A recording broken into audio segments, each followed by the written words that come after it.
Good. Okay. Good morning. We'll go ahead and call this meeting to order.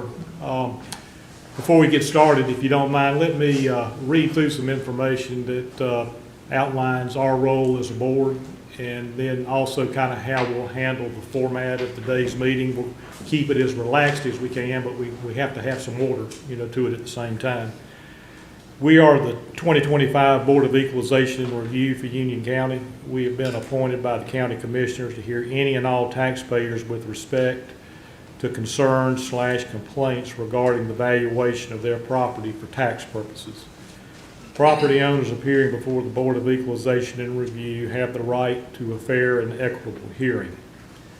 The Board of Equalization and Review has been charged with ensuring that the proper legal principles have been applied in a valuation dispute for tax purposes.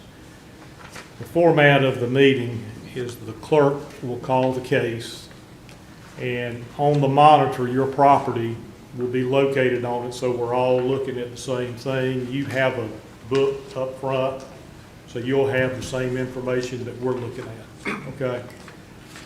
After they locate the property, we'll let you go ahead and present your information to the board. Once you have completed presenting your information, the members of the board will have an opportunity to ask questions. Next, the county will do the same. They'll step forward and they'll present their information. The members of the board will have a chance to ask questions, of the county. After that piece wraps up, I will come back to you for any final comments you may have. Same with the county. And if there are any questions, please direct those questions to me. As the county is presenting their information, if there is a question, present that to me. The county will do the same. The board will rule on the case or table it to inform the taxpayer, or inform the taxpayer if it's going to be reopened. After we hear all the cases today, we'll go into the deliberation phase of the hearing. You're welcome to stay for that as well, okay? But you will be notified of the board's decision in writing, normally within about 30 days. By statute, the burden of proof is on the taxpayer to demonstrate that the assessment is erroneous. If you are presenting any sales data, keep in mind that sales data needs to be as of 1/1/25 or before. It cannot be after 1/1/25, since that is the effective date of the reevaluation. Only individual taxpayers or licensed residential or certified appraisers licensed to do business in North Carolina may express an opinion of value of the real property. No other persons, whether attorneys in fact, attorneys at law, or corporate representatives, are entitled to express an opinion of value of real property. Are there any questions? With that, cell phones, if you have those, if you could please put those on silent or vibrate. And we will get started.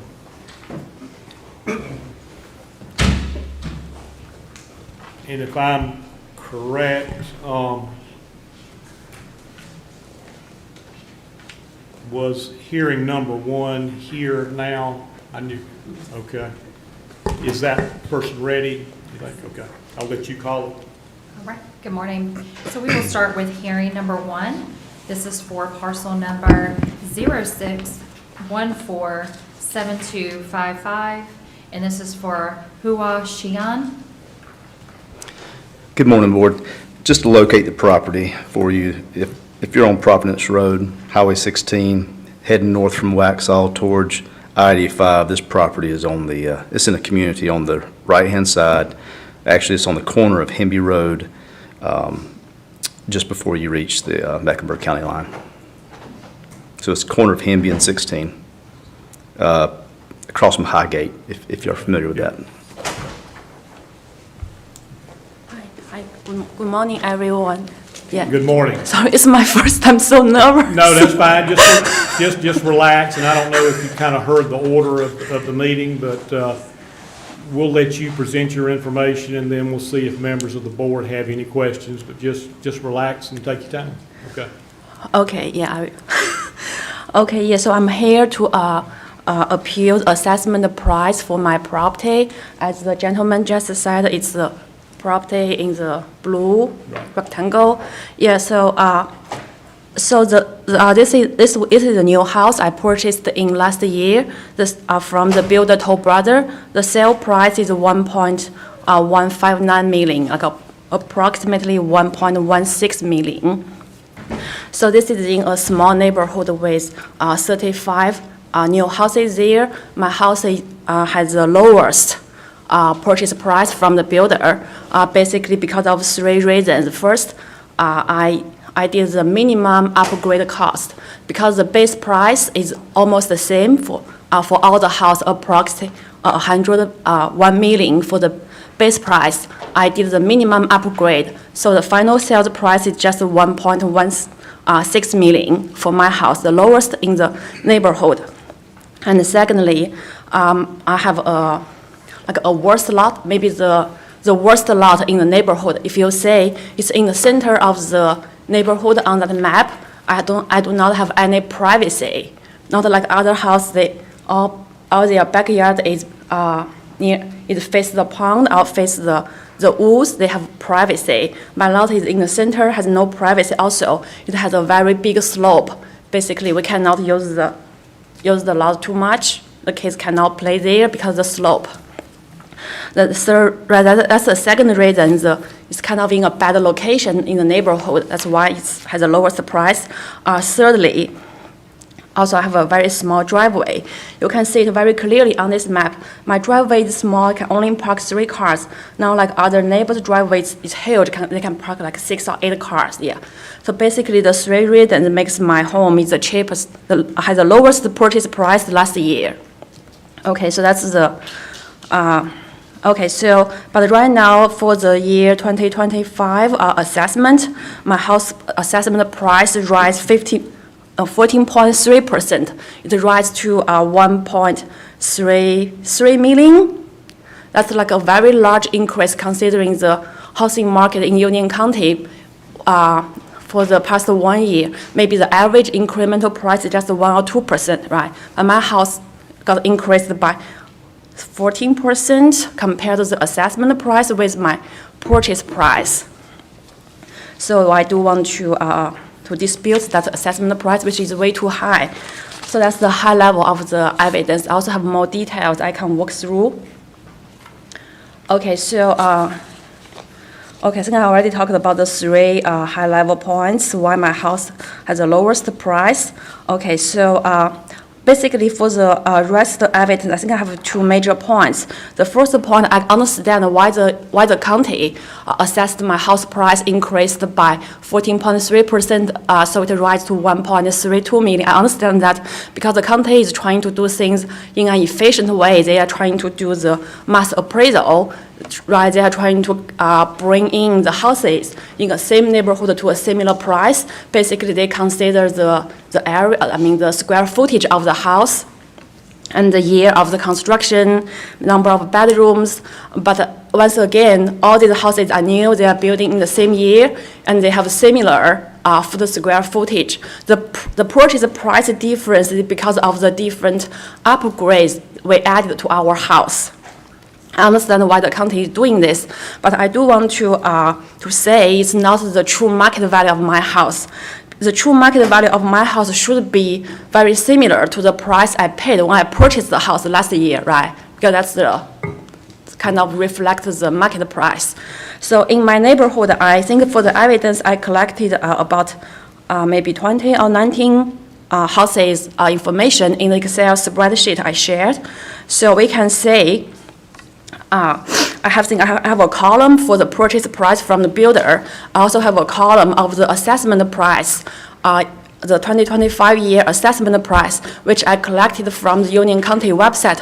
We can say for the house, for the cheaper house last year, the price we paid to the builder. If it's a lower price we paid last year, this year all the house got increased by 15%. Or even to 19% for one house. But for the very expensive house last year, the homeowner, they paid a lot for their upgrades, right? do all different kind of upgrades. I went to the builder's design house. You can pay like 50,000 just for upgrade the floors. Crazy. But some people just did that. Their house can have a very high purchase price last year. But this year, their assessment price is dropped by like 14%, reduced by 14% to 10%.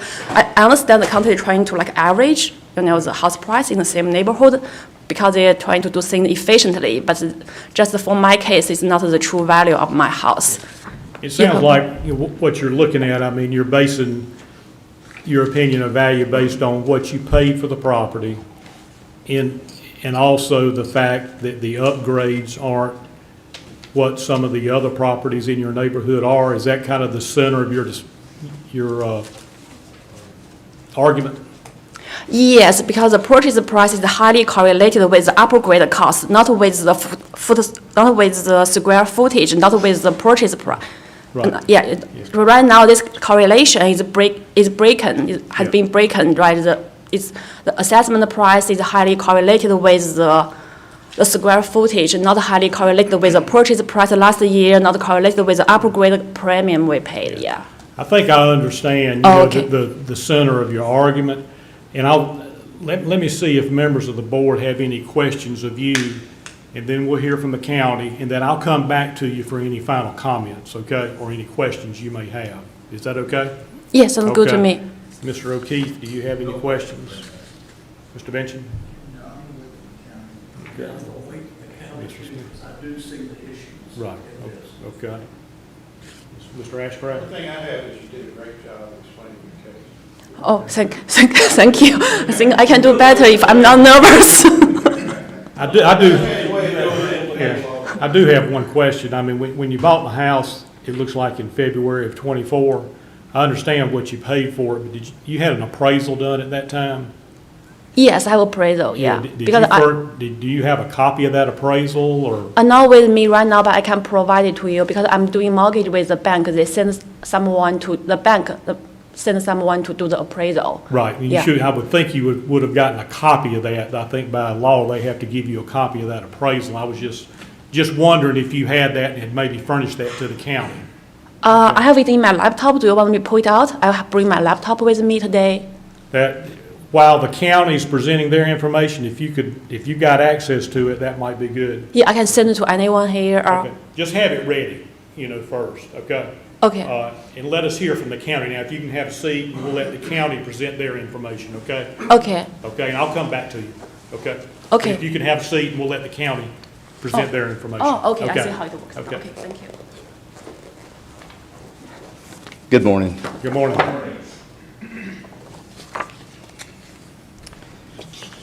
I'll just start addressing some of the issues with the property that the taxpayer had mentioned.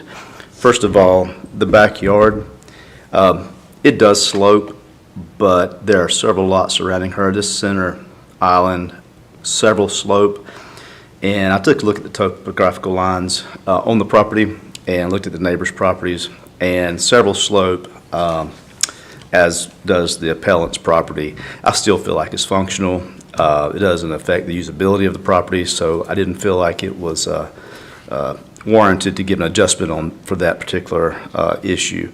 The driveway, if you will, she was pointing out that she said hers was the smallest in the community. And if you will look within just these six, the one just to the north here on the map, same size. The only issue is the length of the driveway off the road on the ones that are in the center. So if you look at the 4 out of the 6, they are very similar and comparable to the subject property. We have all lots uniformly valued at $250,800. The homeowner's absolutely right. She purchased the property February of 29th of 2024 for $1,159,029. It is the lowest purchase price in the community, but her property was outside of our sale date window that when we analyzed the neighborhood. We looked at all sales, but we ended up basing it off of April of 24 to December 31st of 2024. We were noticing that it was trending northward. The values were increasing in the community. It's a brand-new community, and the values were increasing as the year was going on. So we chose the last 8 months of the year to do our analytics on. Only 2 sales out of the 9 that we had in that date range were between the value of sale prices of 1.3 and 1.4. All the other 7 sales were between 1.4 and 1.7. What we see, this is very typical for a brand-new subdivision, that upgrades impact value at the initial purchase from the developer to the builder. But once a neighborhood is built out, we do not see that translate into the market. These upgrades that the neighborhood Ms. Smith wanted for her particular property and was willing to pay for versus Mr. Allen, once those properties resell, those items may not be significant to the new buyers. So we only see that observed in our data that we've throughout the years at the initial purchase price from the developer to the individual initial buyer. Once it resells, they don't have as great an impact on the property. So the subject is influenced upward. This property being the lowest sale price in the community is lifted. That value is brought up by all the other sale prices in the community. So you don't want to have the largest home in the property because your property value will be brought down. But in fact, if you want the best value is to get the smallest home or the least upgrades, and the rest of the community will bring that value up, if that makes sense. So that's what you see here. We're basing it off of, the market's determined off of the sum of the whole, not off of one sale. We don't have any sales that have sold for the price that the taxpayer paid for this property. And she did mention that the homes Mr. Chairman. were all the same size throughout there. But actually, there's 1,000 square foot difference in some of the homes. So the greater sale prices were for the 1.5, the $1.7 million sale prices were for the homes that were 1,000 square foot larger. Okay. It wasn't solely just on upgrades. What was that, Mr. Bench? Excuse me, Brad. Yes, sir. No, I just wanted to get a point while he was there. Mhm. So basically, what you're saying as far as the upgrades, it doesn't matter if it's a porcelain stove or a wood stove. The house has a stove from that perspective that you're kind of looking at. No, sir. I don't think there's any wood stoves in this community. That's not what I'm saying No, at all. no, I mean, just, it doesn't matter that, of how pricey the floor is, but that there's a floor. No, What sir. you're saying as far as upgrades? No, sir. Share with me, because that's no, I the think- question I have in my head about these upgrades. So these homes are very consistent as far as the quality of them. Their upgrades may be on the type of tile that's used versus another type of tile, or versus a tray ceiling versus a vaulted ceiling, just different small upgrades that people may want, or maybe a built-in for a refrigerator versus a normal refrigerator. So, but no, make no mistake, they're all of the same quality. It's just minor upgrades that are specific to the buyer that the builder offers that they can choose. So, but you don't assess a higher value to a more expensive tile than a less expensive tile? No, sir, not in master That's what I appraisal. meant We do by- not. Yes, sir. Okay. Not in this situation where we feel like it's their central tendency that you need to look at all the sales in the community. When a buyer goes in, they're going to look at the sales within the community and not just one sale. Yep. Thank you. Yes, sir. Yeah. Thank Now, you, I don't Mr. know, Chairman. did you have any more information from you? Well, just the sales analysis, page 46 and 47, shows the comparables that the county used to support the value that we had come up with. Comes in at $1,324,200. Okay,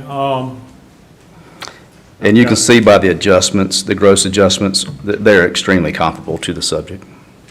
right, Yeah. okay. With that, let me see if other board members have questions. Mr. Ashcraft? Brad, on the first comp, Mhm. Avenue, that one was purchased 3/5/24, which would be about 6 days after she bought the one on 229. That's correct. They both have the same square footage, Correct. and that one sold for 1.282, is that correct? It is correct. So just in that length of time in itself, it's gone up, and that property is kind of like, if you're looking at the map down here at the bottom right, 232, so that's pretty close by. It is. Then the next one, April 11th, and it looks like pretty close to the same square footage, and it's 1.3, so there is some proof in that. You can see that, yes, sir. To your point, you can see the trend in values Yes. as the year progressed. Right, and then in 426, the other comp was 4,159 square feet, less than that, but sold way more. Correct. I'm agreeing with how builders do, they give you these packages and increase it, or Right. you're a better negotiator with a salesman from, trying to sell a house. So those are good comps, but time value, comp is perfect. I don't have any questions. Okay. I do have a question. How did you value, the 4 houses on the corner all have a small parking area? How did you value those in relation to this unit? They're all consistent. Every other place in the neighborhood has nice big parking areas. Everything, Except for these 4, from what I can see on this map. the parking played no factor in our valuation. Okay. I'm just looking at, from, just the picture again, the reason that one, Meadow has a bigger parking is I think they're coming from the other road. Look at the ones, they are not. Well, the ones in the center Yeah. are impaired, that there's no way to put them on the lot other than having the very short one. And then you get a uniform value for every single lot in there, no matter how it's laid out. I always have a problem with that, to say the least. And I do have a problem with upgrades, especially in the very short term. Over the long term, I understand where you're coming from because things are great. But in the very short term, $100,000 or so difference in upgrades is significant At that time. at that time, Mhm. because, that's, it doesn't change that quick. Over a period of time, upgrades do fall back in line, but not in 6 or 9 months. That would be my point. And I think you probably have 4 lots here that probably should have been valued a little bit lower versus common to all of them. Personal opinion. And what are those 4 houses valued at on the corners versus this one? Do you have that information? Those would be consistent with whether they were on a corner or not. We don't adjust for corner lots. We don't see No, it. I'm just asking because they have the small driveways. They're in the center of the neighborhood. Right. As I mentioned before, there's no adjustments made for the parking or corner lots. We don't see that translate into the market on resales. When the properties sell, that does not correlate to a difference in market value. So what correlates to y'all? Square footage and that's it? Well, what's the sales? We look at the sales and see if there's an impact, and we go off sales data. So the house Yep. with the premium upgrades is basically, when you're done with this valuation, it's valued the same as the one with bare bones. Effectively, that's what you're saying. Effectively, I'm saying that these properties are effectively all the same quality. The same builder, Base construction with Toll Brothers is the base construction. right, they're all, exactly. So what I'm saying is, they're all basically the same quality with selective upgrades. On these houses, you can probably put $200,000 of upgrades in if you wish. Right, and we say that does not translate back and directly affect market value when they resell. What we see in the market is once these properties sell the second time, that all those upgrades that Ms. Smith put in her home versus Mr. Jones really doesn't have as large an impact as they did at the initial purchase price. I know, but that's usually several years down the road, not 6 months later or 8 months later. That would be my point. Over time, that it gets back to that mean. Right, But very initially, I have a hard time saying that the value moves up that quick with no amenities. sure, I understand. We're just trying to reflect what it would sell for on the open market. I would have a hard time saying that. Yeah, Yes, sir. but, Personal opinion. okay. And we can take that up in deliberations as well.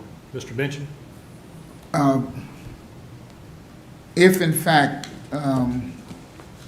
that was considered, Yes, sir. if in fact that was considered, would what the taxpayer opinion of value be in line? Let's just say if those amenities were considered. Well, I think, based on what I've laid out with the time frame, the sales, I think they got a really good deal on the property. You know, it's evident by the purchase price. Yes, sir. And I think the trending of sale prices north since they purchased the property, you can see that's evident in the sales. Yes. That I feel like our value's correct. Honestly, I think it would sell for that today, based on the sales that occurred after that, closer to January 1, closer to the appraisal date.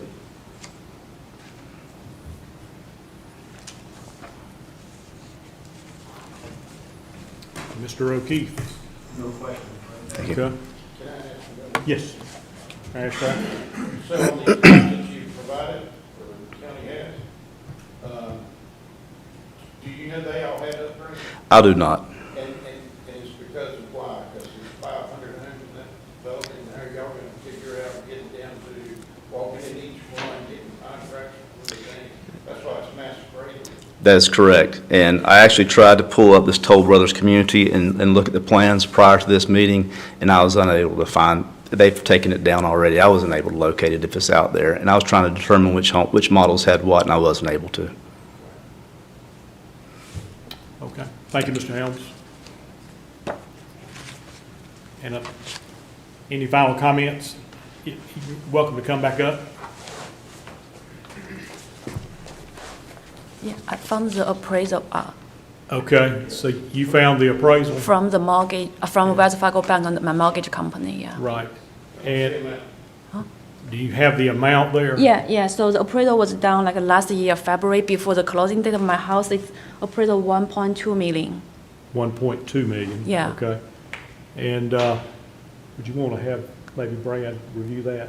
If he wants to. Yeah, Brad, is that something you would take a look at? I sure will. Yeah. Just do that. Should I review it now? Yeah, he can, Okay, it's the document from the appraisal.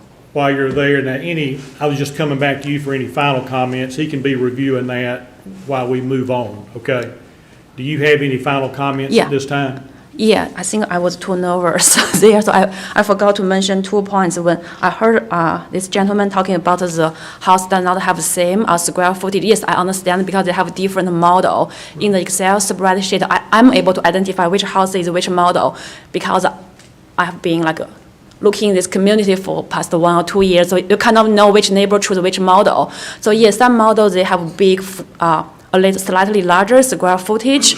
Some model, they can pay more to add a bonus room, something like that, yeah. So in the Word document, I also calculate the price, the unit price. So trying to get the second chart presents the unit price, not the total purchase price, right? Like the price per square foot. I think I plotted the scatter plot of the unit price versus the percentage change of the appraisal price compared with sales price. Yeah, we do see the similar condition. If we only look at the unit price, we can say the house has higher unit price, their appraisal much lower price this year. Okay. Yeah, so it's like the unit price also reflects the upgrade, yeah. Also, I'm very agree with what Tom Smith said, yeah, maybe a long term, the upgrade premium the effect of upgrade premium can diminish in a long term, maybe several years, but definitely not in this 1 year, yeah. Okay. I understand your point of view, and I think we kind of understand the county's point of view as well. So Yeah. thank you very much. Thank Okay. you very much. Thank you for your time. Okay. I wasn't able to zoom out or look at the different pages. Is that a screenshot or is that the whole document? I was not able to. Okay. Thank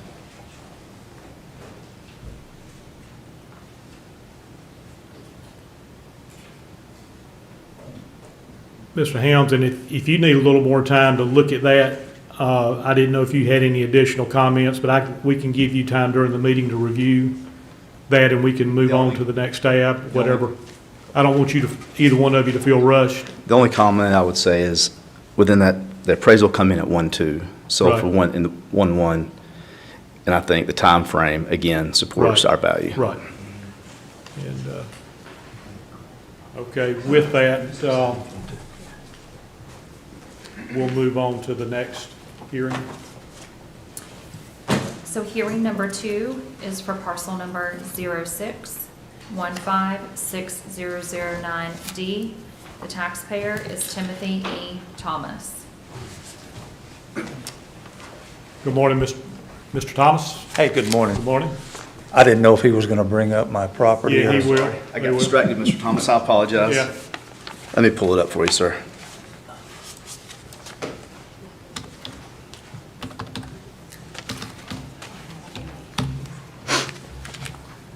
This property is just off Newtown on Ennis Road. It's just before you get to Highway 16. I believe that is page 9 in your documents, if I'm not mistaken.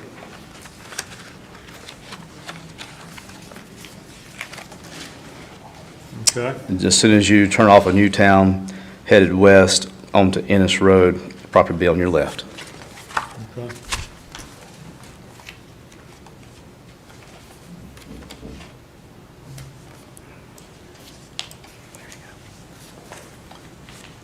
All righty, Mr. Thomas. Good Morning. morning.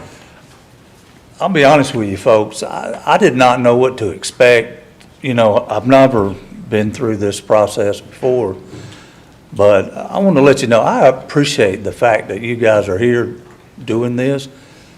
And you actually seem to be showing a lot of interest in the process. And, you know, being a citizen of Union County and a taxpayer, I appreciate that. Thank you. You know, at least, you know. Yeah. My wife and I bought our property back in 2011. And to be honest with you, I thought we stole it. I mean, it was a really good price, and we were tickled to death when we found it and bought it. And we've been happy there for going on 15 years. But this is the second property tax assessment that we've lived through since we've been in Union County. It seemed like the first one took 8 years or so. And this one came pretty quick. I was surprised.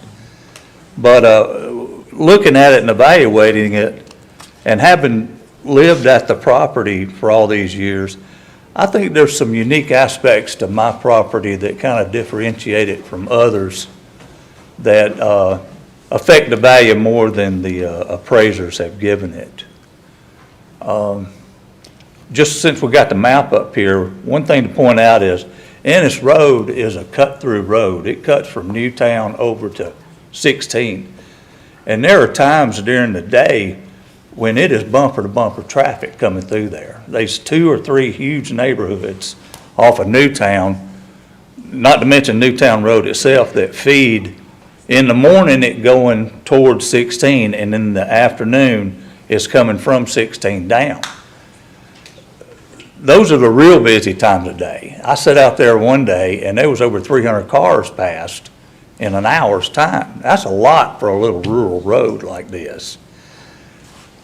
When we went to view this property back in 2011, we always went on a Sunday afternoon. That's just when we were off. And it was so peaceful and everything was quiet. You could hear the birds and stuff like that. And we didn't give much thought because the road was not in as good repair then. There was potholes and stuff like that. Well, that helped slow down traffic. And so we knew where they were, so when we took off in the morning, we knew which ones to dodge so we didn't knock our car out of alignment. And other people would learn the lesson quick and they'd slow down. Well, a few years back, they repaved this road. And now it's 2 foot wider and it's as smooth as glass. And people actually rip up and down that road. The speed limit's 45. But there are times that they have been doing, had to have been doing 70.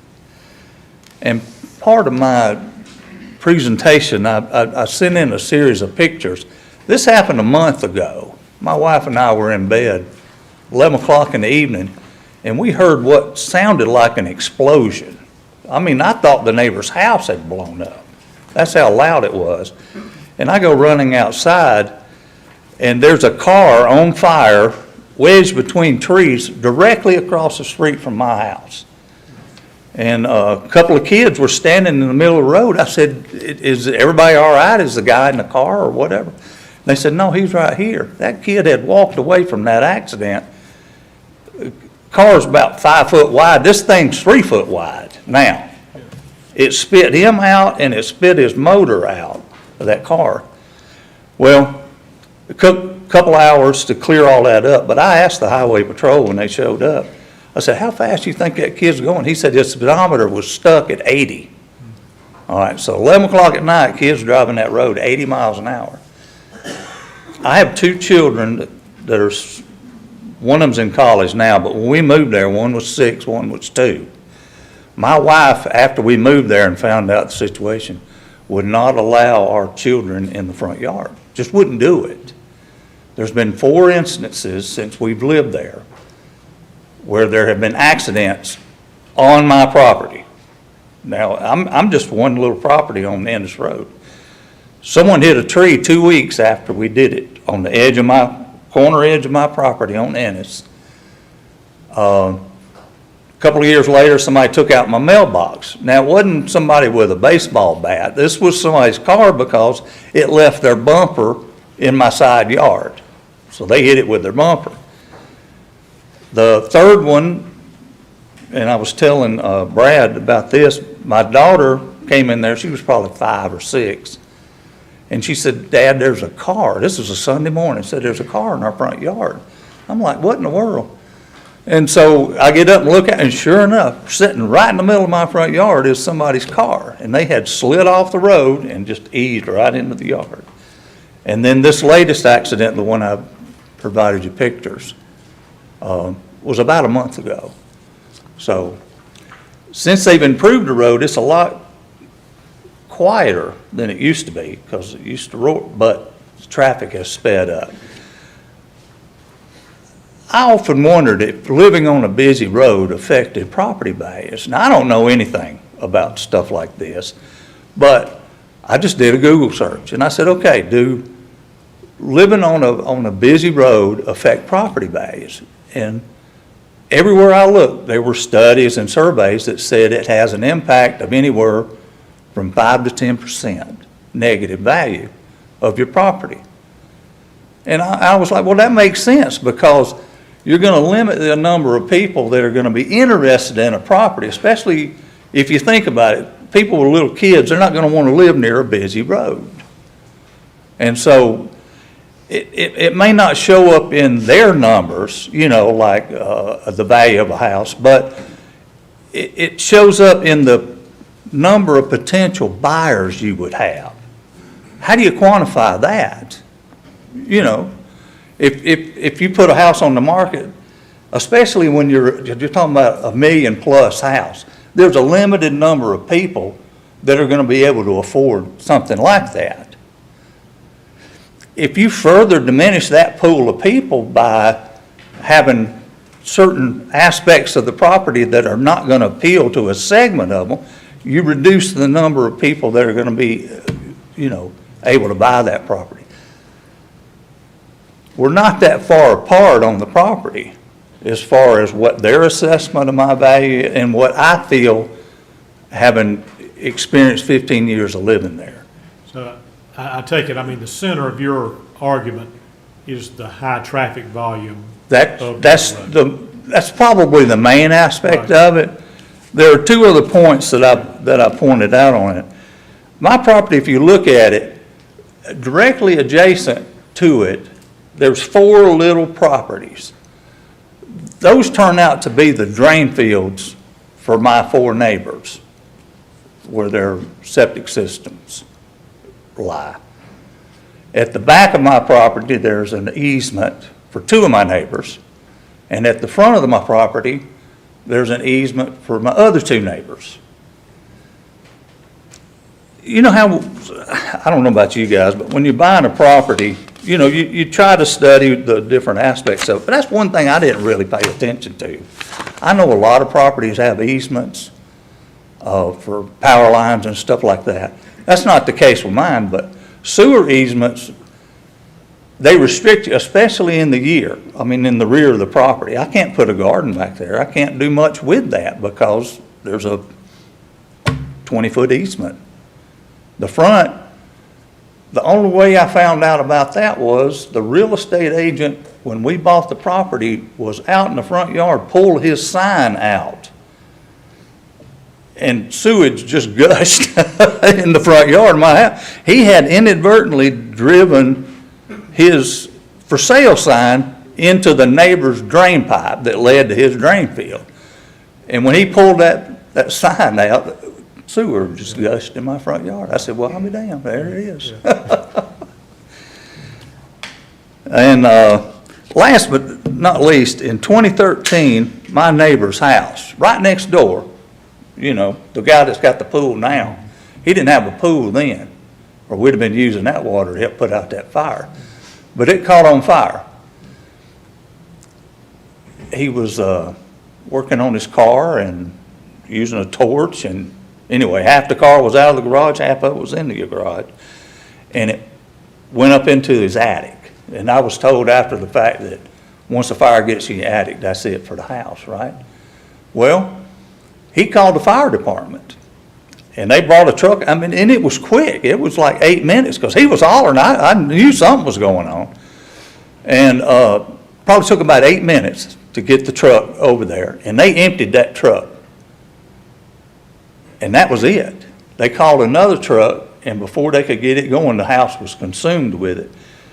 I sat there and watched that house burn for over an hour, and they could not put any more water on it because the closest hydrant to my house, and it's his house, is a half a mile away. Even though Ennis Road is a busy road, at the far end, near 16, there's a beautiful neighborhood, all county water, all county sewer. On the other end of my road is Newtown Road. Newtown Road has sewer and water, runs all up and down it. But down Ennis, they won't do it. I've, pled to them to do that for a couple of years, just not enough houses to do it. When I was speaking with Brad and Alan, by the way, I appreciate you guys.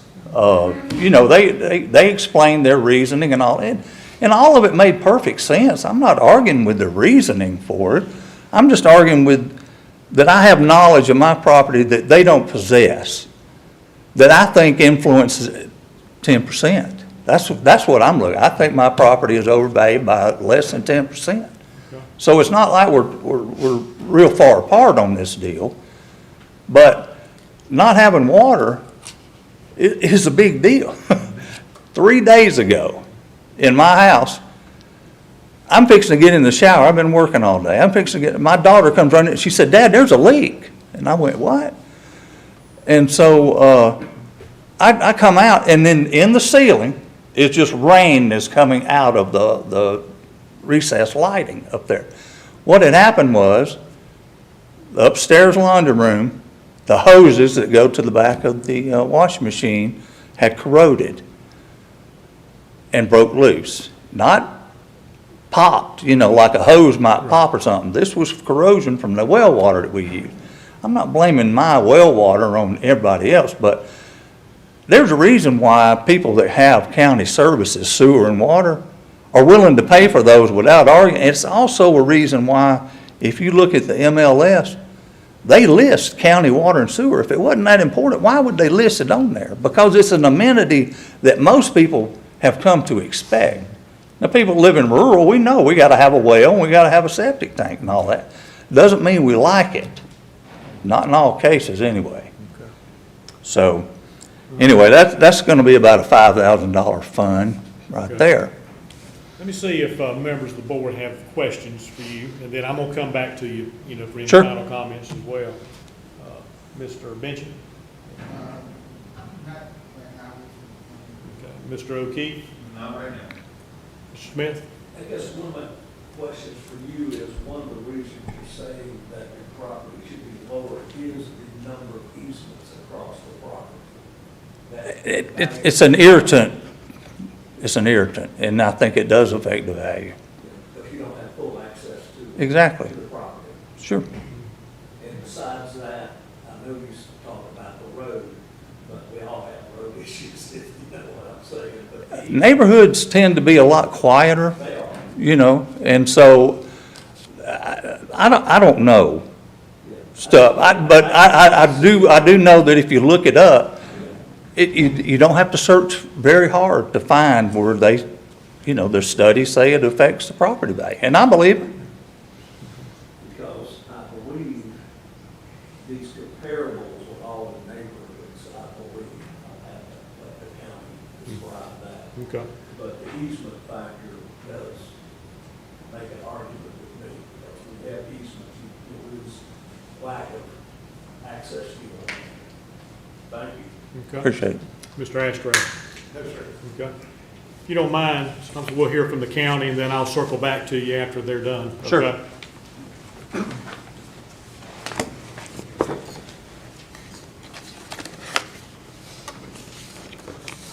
We'll start with the road issue, the busy road. No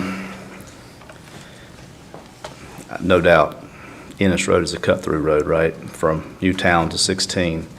But Newtown itself is a busy road. Highway 84 is a busy road, Highway 16. There's many busy roads in this county, and we've never seen a measurable difference in property values, sale prices in the market based on being in a rural setting. There's many busy roads in this county, and we've never seen it impact property values. And we've looked at many different scenarios in the past, and that's never been something we could actually measure and identify in the market. As far as easements, if you look at page 19, the taxpayer has, Mr. Thomas, has supplied a plat of his property. That's 19.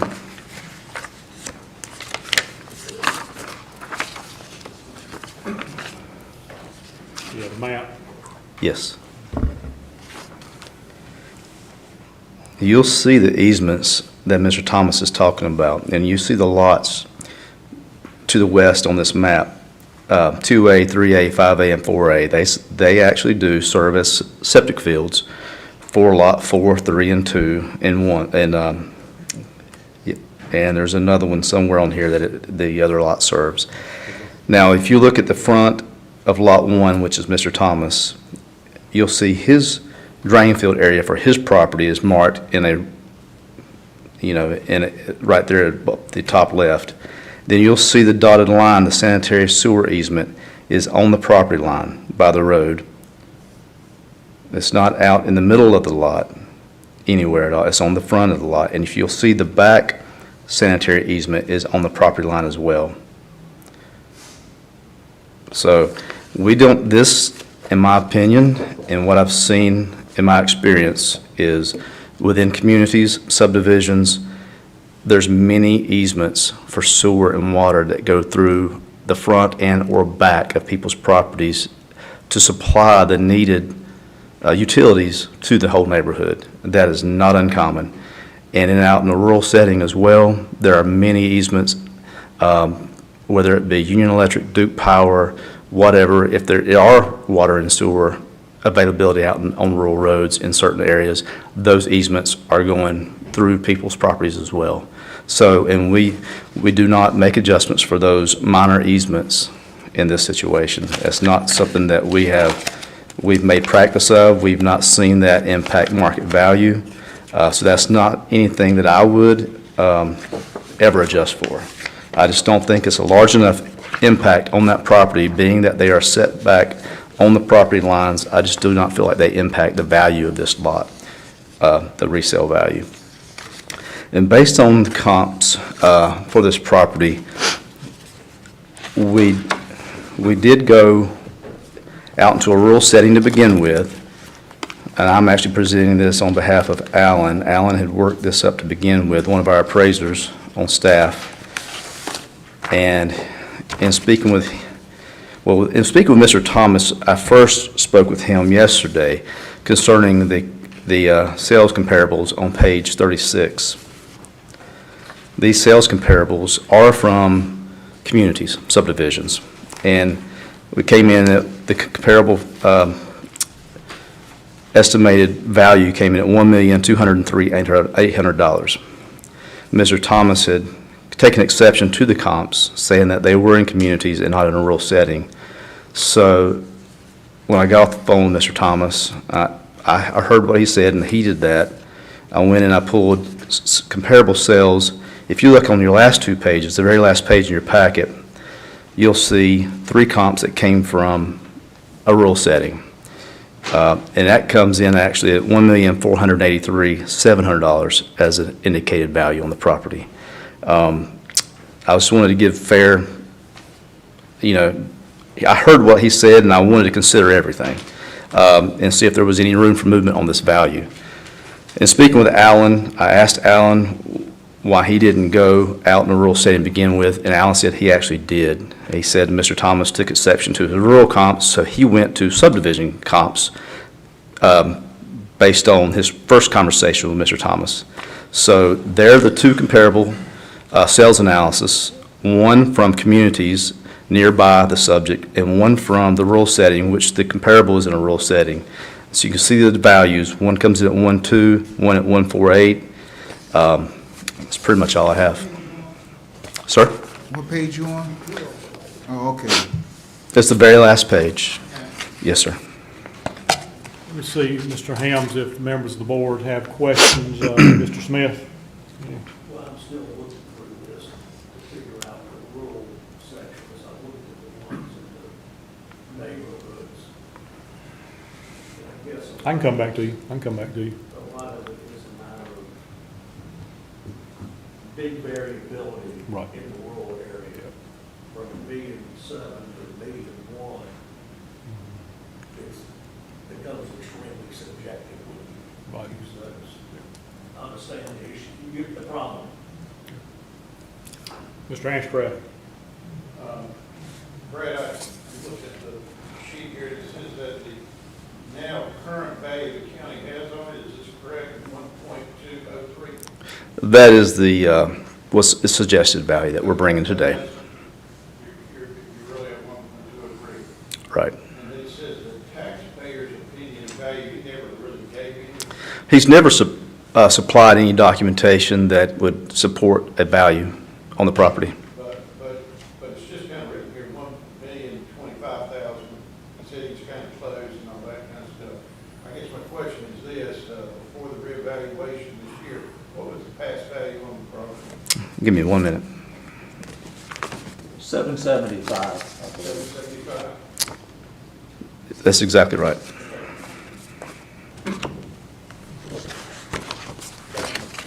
So, kind of on that same line that Mr. Ashcraft is on, so the notice value was $1,317,000, and the county adjusted it down. Is that the way I'm reading it?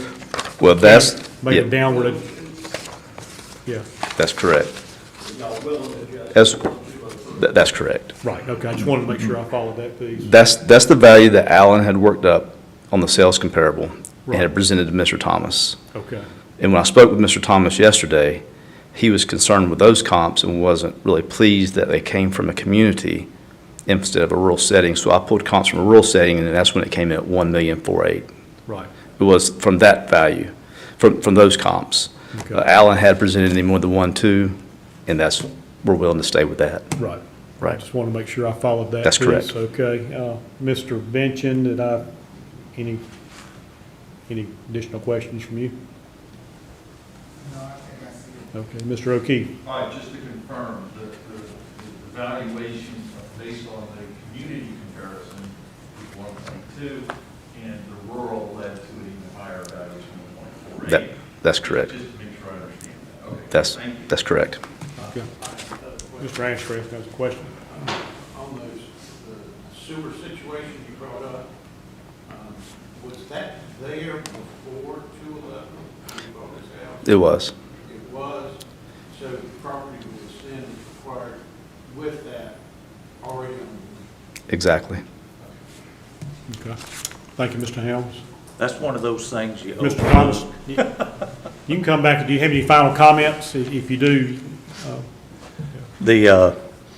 I appreciate your question there. Yes, in our zeal to acquire the property, we may have overlooked a few things. I mentioned about the Sunday afternoon visits. The drain field, because it's a wooded area, didn't occur to be a problem. And to be honest, there's only been one issue over the years, and that was when one of the lines that pump it, in addition to the one where the guy pulled the sign out, we came outside and were smelling it, and we determined that it was my actual next-door neighbor's drain field that was the problem.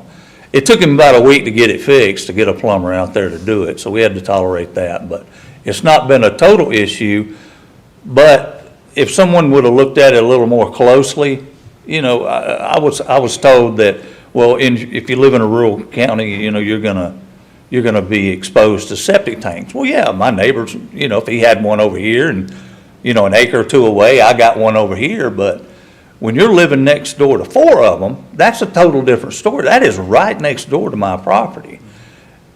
We didn't look at it closely. It doesn't mean that the next buyer might go, I don't want to live next door to someone's crap. You know, I'd like to be a little more secluded than that. All I'm driving and by the way, the comps that he was saying about the road, this morning was the first time I got the opportunity to see that. I had nothing to prepare, you know, an argument or anything. That was kind of sprang on me.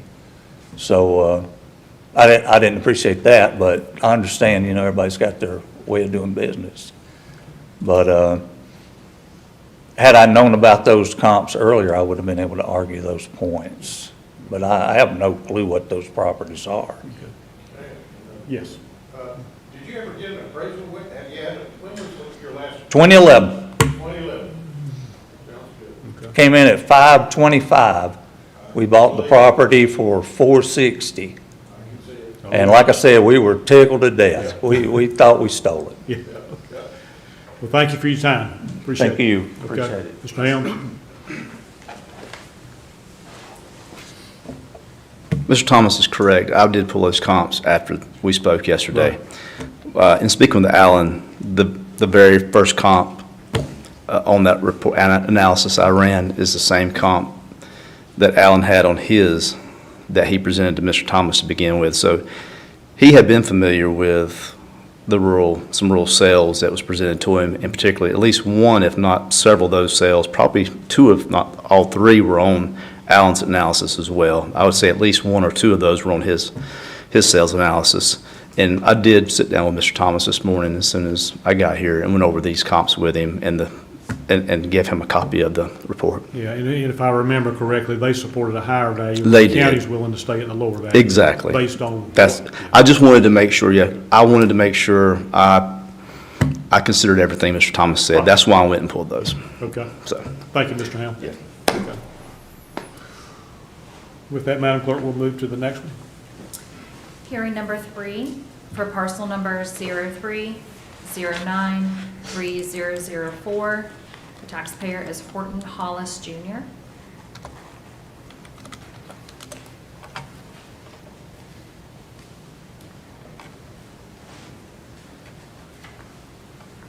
All right, good morning. Good morning. Just to locate this property for Mr. Horton, this is located down 601 South, right really before you get into South Carolina, off of State Line Road. And you can see his parcel does go on both sides of the road off State Line. I have a general idea. I'm trying to see 601 here. Yeah. I can't really wait.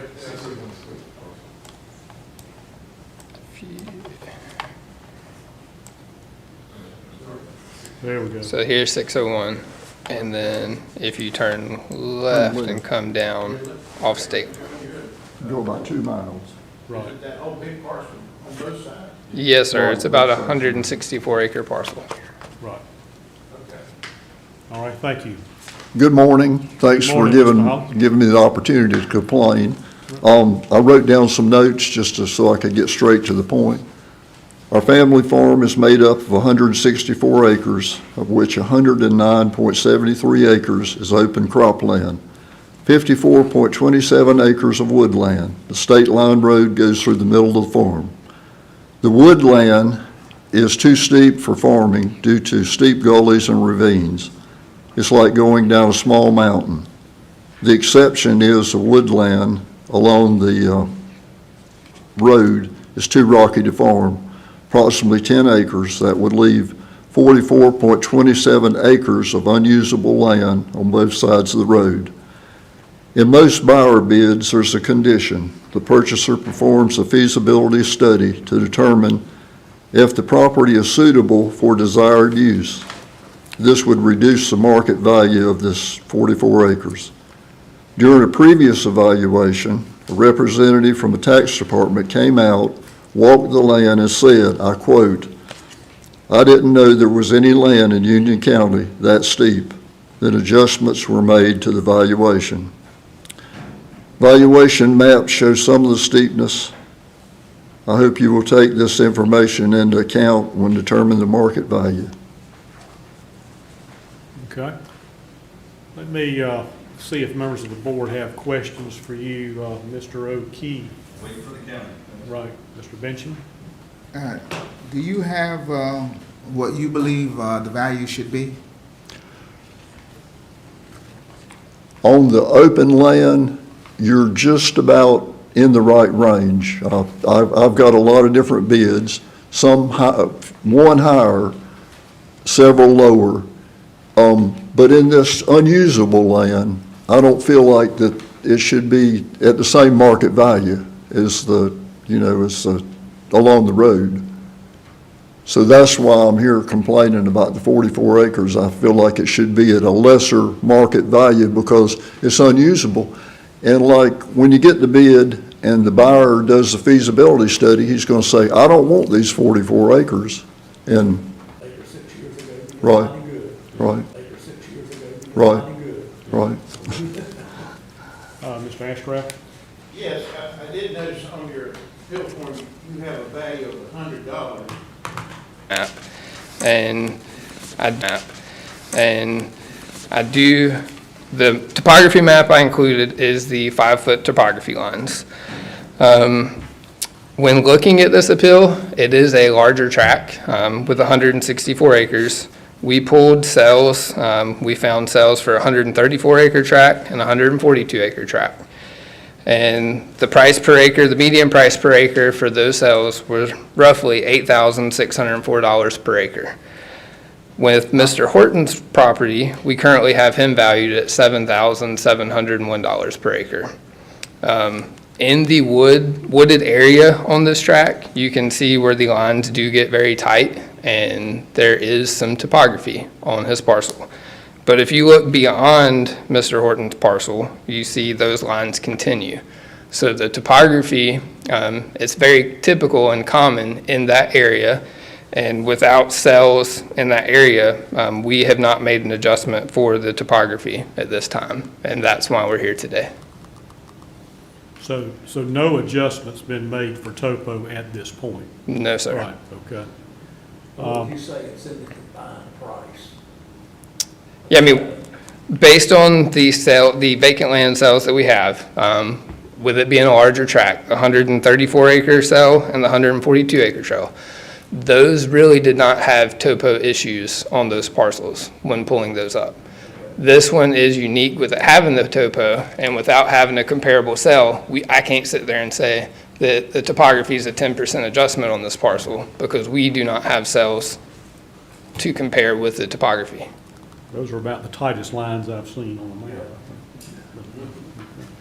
Well, I guess the question would be, evidently there's 44 acres that's in question. They can't hold the same value as the flat land. Cannot physically. It's got to some discount.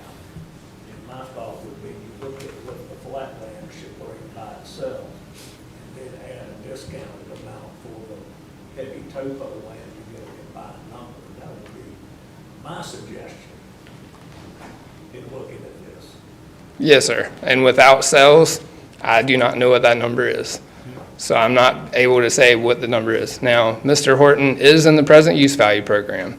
So he has his market rate and then he has his assessed rate.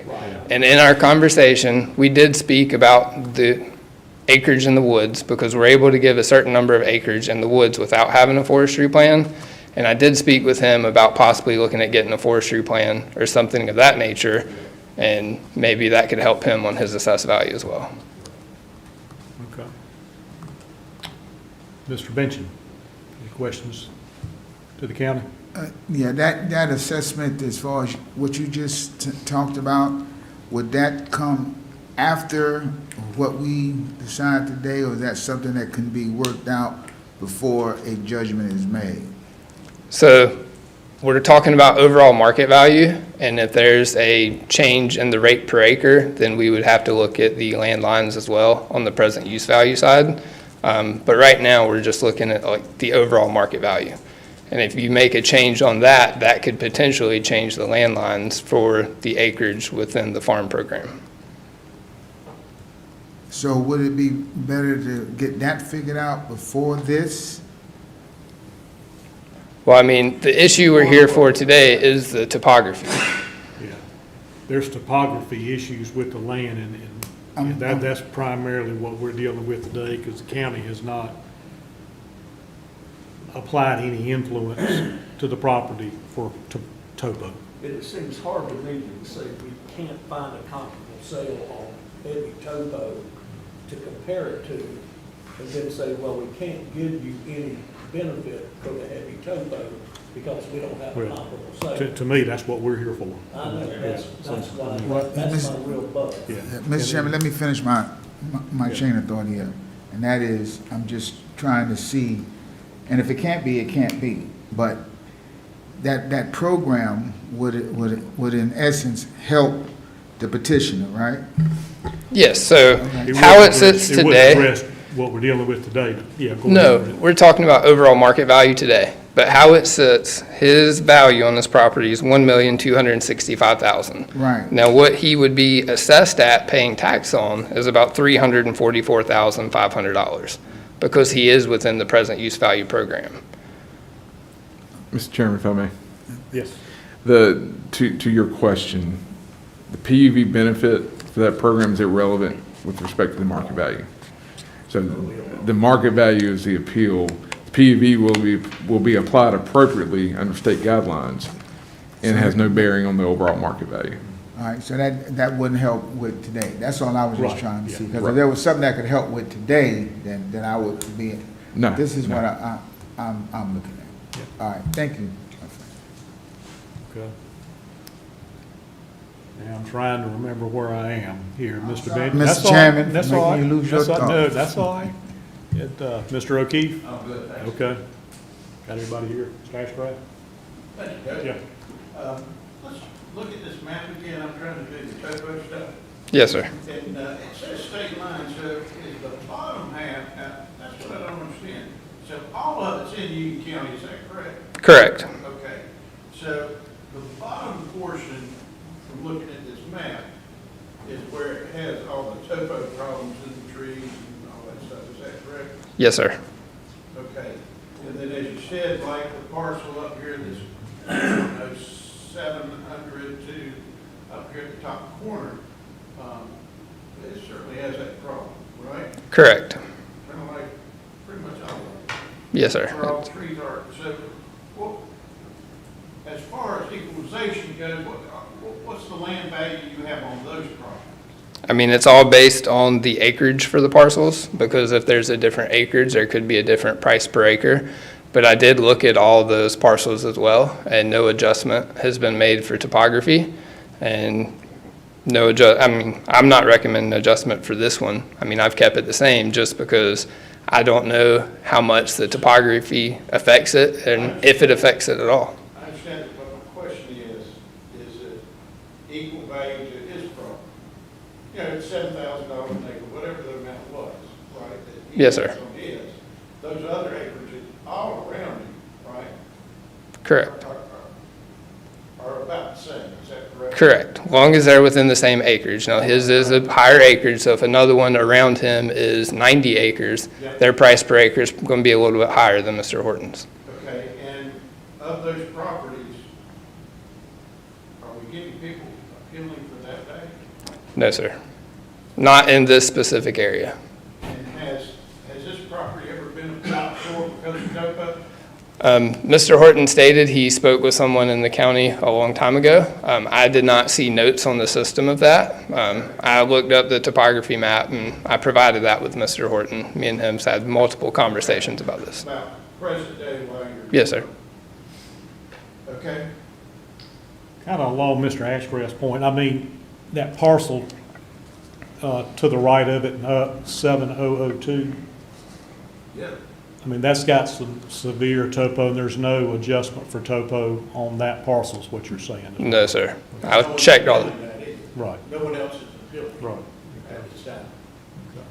Question I have, if you look in this way to the right, towards all the open field areas, what kind of value is on those type of properties? Is it higher or even? It would be even. It would be the same price per acre, depending on what size the track is. They're big tracts. so Yes, sir. that seems odd. Yeah. Okay. Better than the deal this kind of stuff. With that, any additional questions for the county? All right. Thank you, Brent. Thank you. Mr. Horton, do you have any final comments you'd like to make, or? No, I've pretty well explained it, I believe. Okay. All right, thank you very much. Okay. All Madam right, Clerk? we will move to hearing number 4. This is going to be your addendum A, which is the staff recommendations that have all been settled.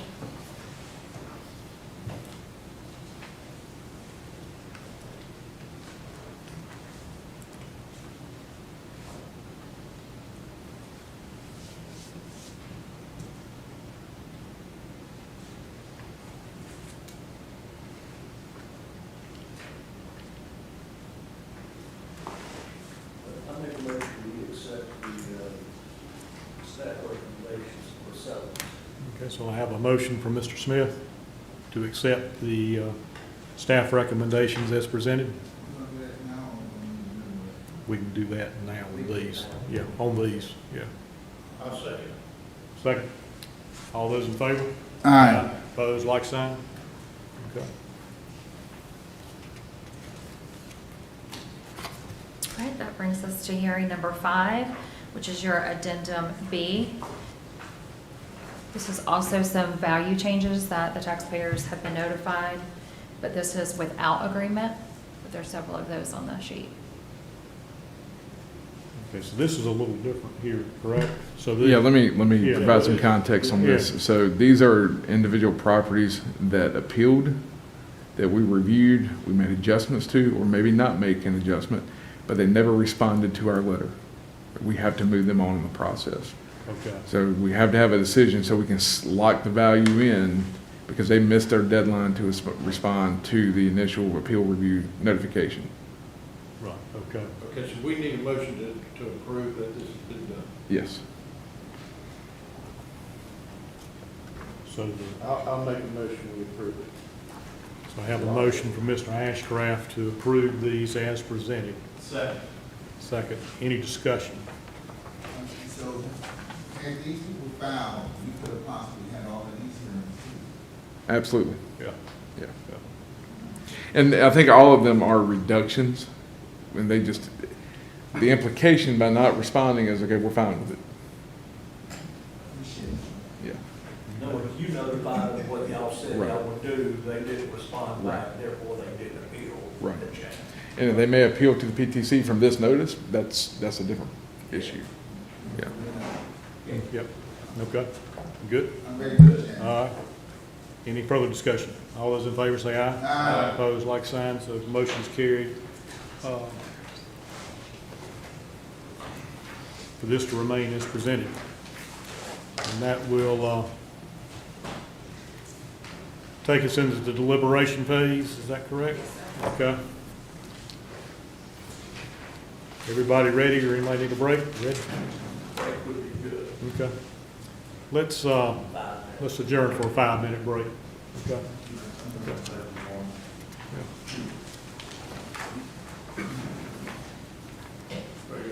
Mm-hmm.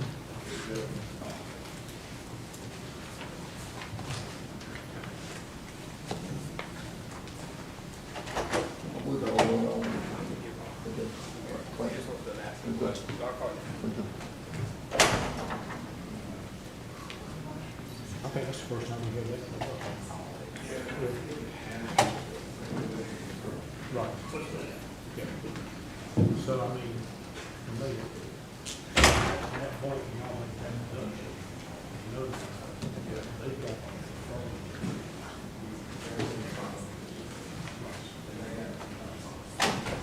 It's like you said, the coffee city.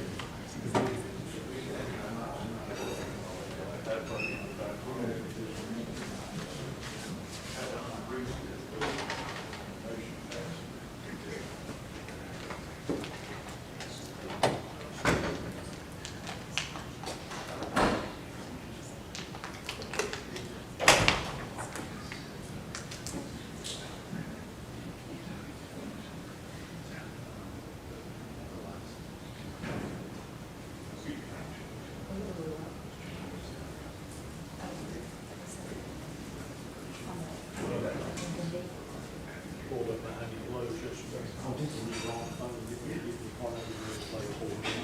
You should have said that. I said I ain't gonna do that to him.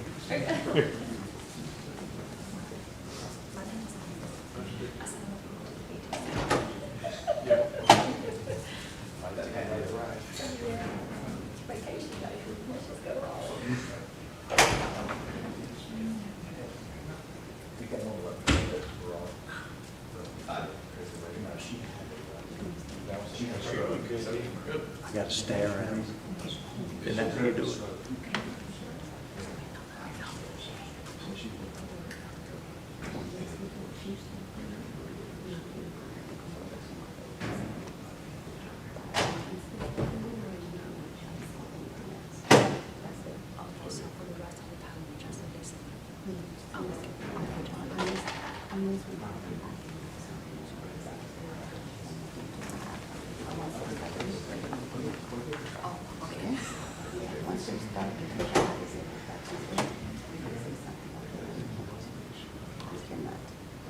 Do they deliberate in private, or do they do it here?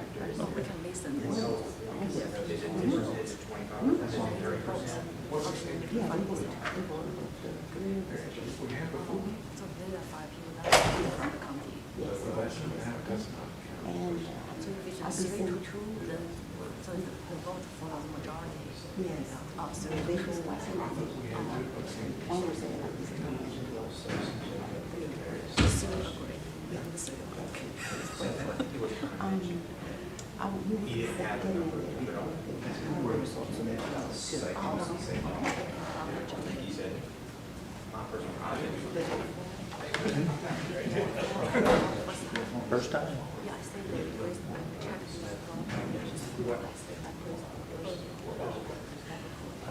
I think you'll win yours.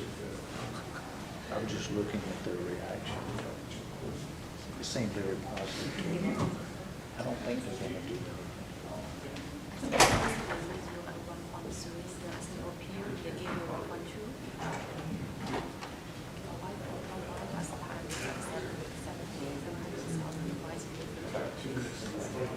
When I bought it,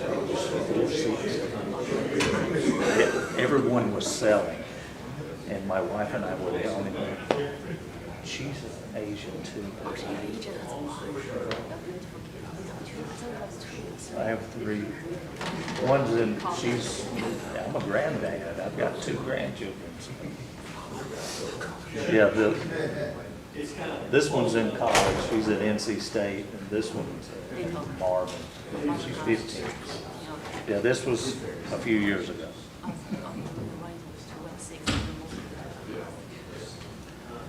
They were 6 and 2. And I wasn't kidding about the front yard. It's like a speed zone, so those, the kids never go in the front yard. They always play in the back. But the house is beautiful. It's exactly what we want. We love the house. We just wish it was moved somewhere or further from the road, because we're very close to the road. And I wasn't kidding about the water. That hose broke. It was 2 days ago. It's a mess.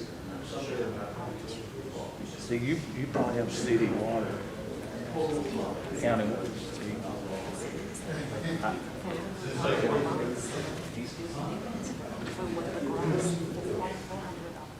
Well, water doesn't cost anything, but it does, because it messes up fixtures, it messes up the plumbing. It's a well, yeah, the water tastes great, but it's corrosive. So I've got filters, and I've got, we have to put chemicals in it to keep it from being acidic. It doesn't matter, it still eats the plumbing, and it eats the fixtures. And that's what it did, it ate that water. So now, my wife's afraid to leave the house. She wants us to turn off the water when we leave the house every day. And I said, no, we can't live like that.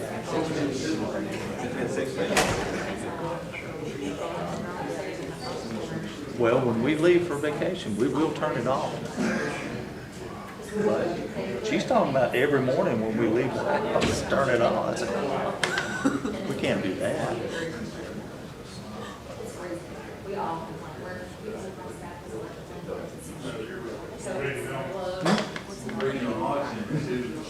I wanted $1,075,000. They originally they were 1.3 million, then they dropped it to 1.2. I want it down to 1.1.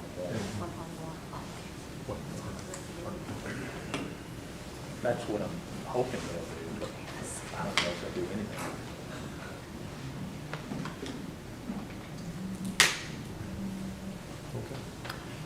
All righty, we'll go ahead and call the meeting back to order. And at this time, we'll be going into the deliberation phase. That is correct. That'll bring us back to hearing number 1. And that was for parcel number 06147255. All righty.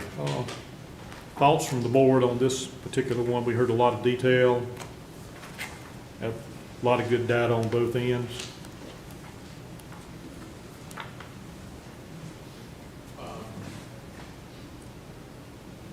I have a couple of things here. It seems like to me, the taxpayer's opinion value is obviously what you paid. Turn that on. Oh, I got it. It's good data, you know, her opinion of value based on her price of acquiring the property. But in the case of this subdivision and how fast things have gone, I just question the fact that, you know, for us to say that's what the value is because she paid for it. She had an appraisal done, right? I don't know what the appraisal said, except they've looked at it. And did y'all say it was 1.2? 1,208,000. Okay. So at the time she paid for the property, to the time the appraisal was done, what happened? It went up in value. Actually, it was the other way around. Appraisal was done prior to buying it. Oh, okay, so She bought it at a deal, she bought it at a deal is what I would recommend too. but at the same time, you got an appraisal in our allowable time frame of $1.2 million and change, which is a good representation. Well, it's just another opinion of value, Yeah.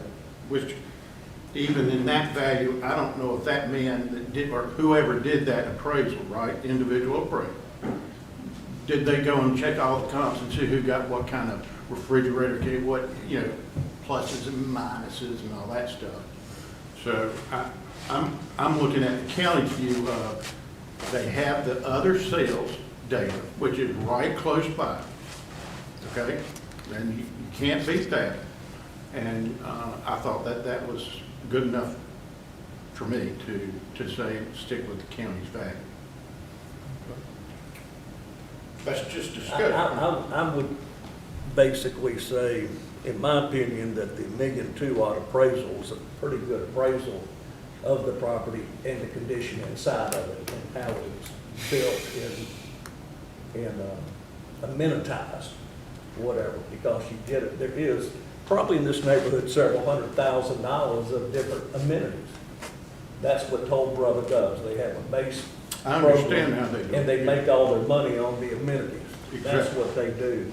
And I have a hard time saying that a piece of property can go up 15% just because we're averaging up to what everybody else has in amenities.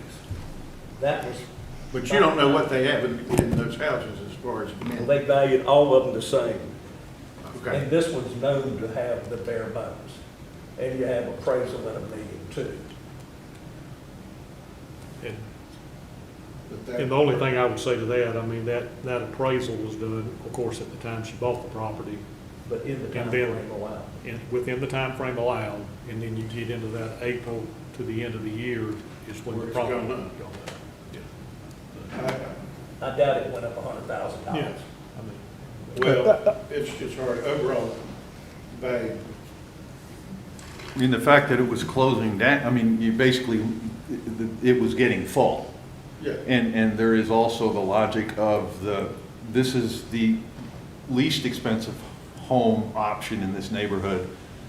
But, you know, I think a general rule is you don't buy the nicest, when you're buying that value, you're going to appreciate more. You actually, that's basically would be a strategy for some people, is to buy the least valuable unit in a neighborhood with the idea that it will appreciate the most.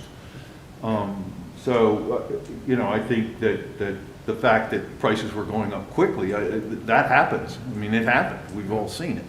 So I don't know that, I'm not that convinced with the upgrade, whether or not you're Yeah. putting in a vaulted ceiling or all that, that's up to you. I would Yeah. agree with you if you're looking at a 2 or 3 year period, Uh-huh. you know, doing that. But basically, 1 8 year. months, I have a real problem with the short time frame. Well, I guess for me, again, I'm back to the fact that that's what she paid for the property.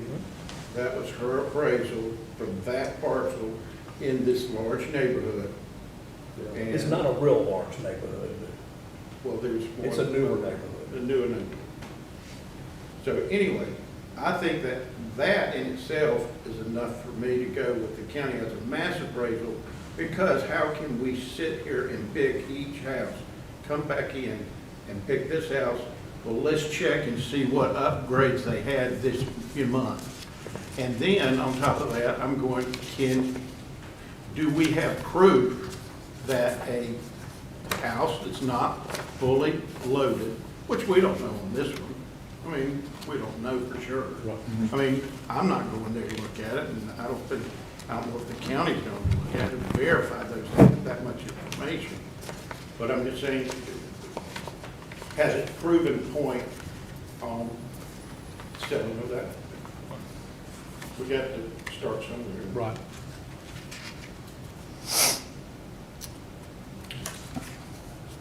All right. So, What's, go ahead, Mr. Benson. is the, let me get an understanding of, why, of the mass appraisal. Because I think that might be centered here, is at least how I'm saying it, because are we doing mass appraisals because to do each individual home is overwhelming, we don't have the bodies, or are we doing mass appraisals as a way to somewhat generalize a particular neighborhood or community? You physically cannot go and look at every single property in the county, inside and out. You just, it has to be, to me, this is just my Check opinion. packages and see who bought what and who has what. Has to be done via mass appraisal. I mean, pretty much, that's how it's done for property tax valuation purposes. Yes. It's done via mass Is that a emergency. standard Yeah. practice within the counties or the assessing area, I'll just say? Yeah. And- Taking and- comps. Yeah, Brandon, that's why the taxpayer has the option to appeal that value and come before us. Now, and that's my next point. Yeah. Because the taxpayers do have the opportunity to appeal that value, Yeah. we then have to look at it from an individual standpoint, not from a mass assessor's standpoint. Typically, you know, you need verifiable sales data to base that decision on. And, you know, Because, I'm all for that. I just want you to know that the taxpayer's coming with this data for us to generate, say, this one house is different. This one house has Right. a difference. And her point is she paid X on it that time. 3 months later, whatever it is, we already have 3 more houses close by sold in that same point, right? And it's because of either package or what, or maybe she got a good deal, whatever time. All that factors in, and then I go and say, well, what about these other houses in here? Are they all being based on low packets, nothing in their house? Oh, no, so, they're higher. We can't sit there and pick and choose, so I'm just going on comps and sales. but we can render for the individual that took the time to come. We can't, like, in a sense, try to make it seem as though that it doesn't matter that someone came if the mass appraisal was done. If somebody takes time to come, we have to look at their case by case basis. Right. Okay, with evidence. And that we can. With and evidence. that- with- Based on the evidence provided. Okay. That's it. I just have to say again, in my case with this, yes, you're right, each appellate does have a right to come, and they do explain themselves. But my opinion is, I also look at the other taxpayers in the neighborhood surrounding properties that, that's what the equalization is for. And in appraisal, I do know this, a 10% difference from your opinion to my opinion, his opinion, everybody else, is always out there. It's not a sign. I mean, it's not just pure. So, somebody pays $2 million per house, they pay $2. Doesn't mean that's what the value is. You may think it's $1.8 million. You might think. no, There's your 10%. I'm with you, I'm just trying to, Yeah. put it in a situation where judging a person before us Right. Okay. and what they bring to the table. Yeah. So what's the pleasure of the board? I make a motion, we accept the county's value. And so I have a motion to accept the county's value. Second. Second, any discussion? All those in favor say aye. I'm against that. Well, all those in favor say aye. Aye. Opposed, like sign? Okay, so we have how many ayes? Two. 2. And we have 2 against? Yep. Okay. In that case, I vote, and I'll side with the motion, okay, on the county's value. Okay. I think that might be the first time we've had that in a while, correct? It is. Is that handled correctly? With that, we'll move to tab 2.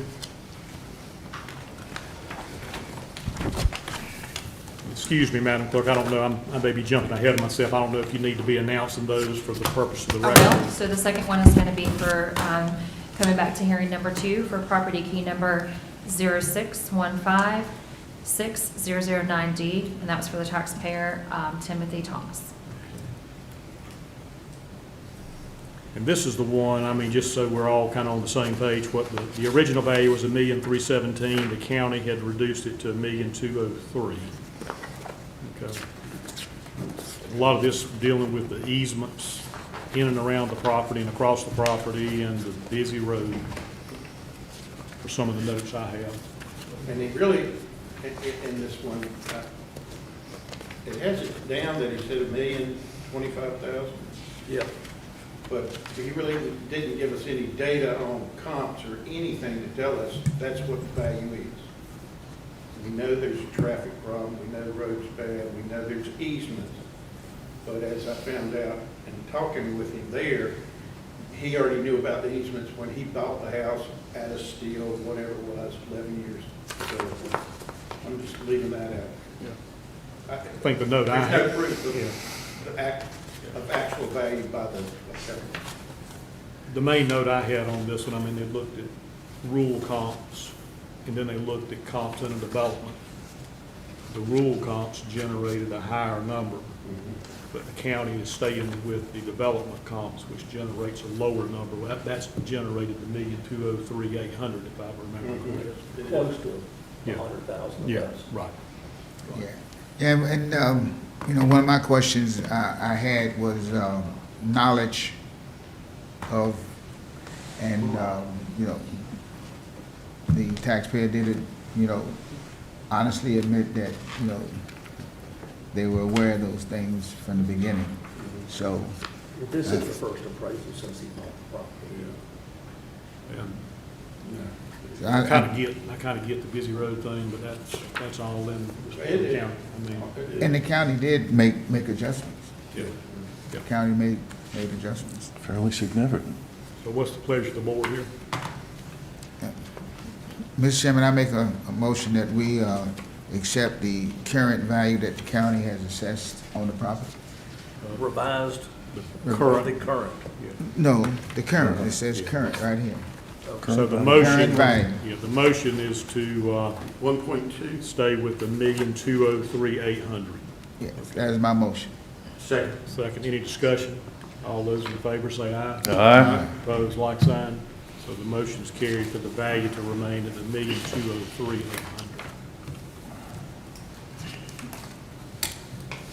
All right, that brings us to hearing number 3, which was for parcel number 03093004.